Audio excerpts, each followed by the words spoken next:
Yazarım, qəşəng iştirak edersen. Hoş gelmiş. Problem yok. Kimden neysin? Kimin oğlundan neysin? 5 mi? Yaz. 5 yazır. İmdat. Yaz. Yaz. Soyad çağırır. Yaz. Soyad çağırır.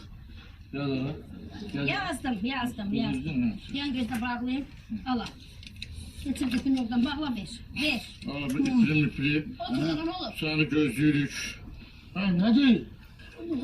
Halamın çağırdı. Namaz kılın. Ben dostlarımdan çağırdı. Kimi çağırdın? Tubu. Kimin? Tubu. Tubu kim? Tubu. Tubu. Tubu. Tamam onu tuvalet edersen. Gelmezsen. Bunun. Ha. Gelmezsen. Bunun. Ha. İlah olsun ya. Ya Ama bunun. tuğum ne? Ne adam ola? Tuğum kimdir? Tubudana bir kız yoktu. Bütün günü bunlarla oturup gecelerine. Kız da dostumuzdu. Her yere bizden gidiyor. Ha bana. Her yere gelip sizinle oturur. Burada oturmasın da.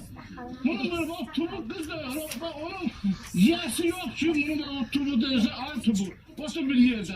Bunun tubu şu bizim batın yerde. Ne de? Belki ayağı yolu istiyor dinlen de. Tamam.